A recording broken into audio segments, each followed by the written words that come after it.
UN Secretary-General Antonio Guterres has congratulated the government of Nigeria on conducting trials of Boko Haram suspects, and urged it to ensure due process and transparency by granting access to human rights observers.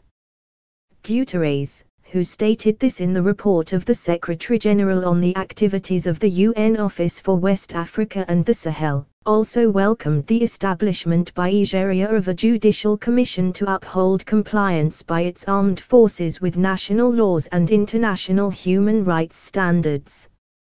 He commended the efforts of the countries participating in the multinational joint task force, saying they have reduced the operational capacities and geographical reach of Boko Haram.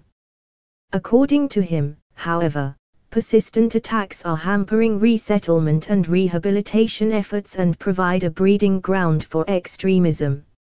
I reiterate my call for stronger partnership among the affected countries, as well as with regional organizations, including the African Union, and underscore the need for all counter-insurgency efforts to be carried out in full compliance with international humanitarian, human rights and refugee law. I reiterate my call upon the international community to increase its political, humanitarian, early recovery, logistical and financial assistance to the affected countries and to the Task Force and the Lake Chad Basin Commission.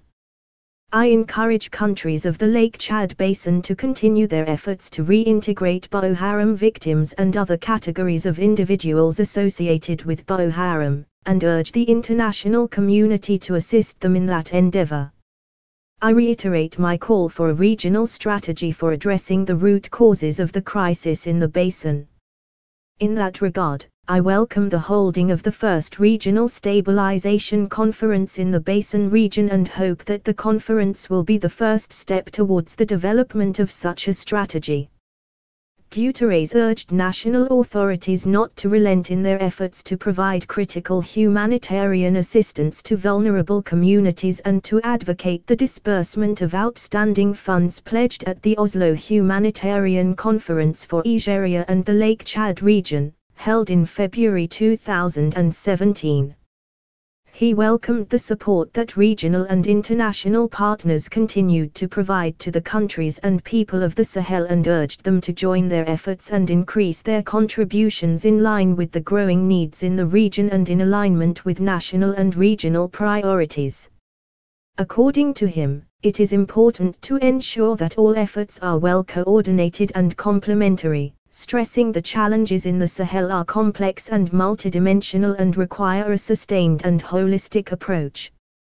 He welcomed the collegial efforts made by the entire UN system under the leadership of the Deputy Secretary-General, Ms. Amina Mohammed, towards recalibrating the UN integrated strategy for the Sahel and further boosting its implementation through a more integrated, cross-pillar approach. These efforts will contribute to mobilizing additional resources for the Sahel and ensure that adequate support is provided and that the aid of the international community is well coordinated, complementary and in support of the countries of the Sahel.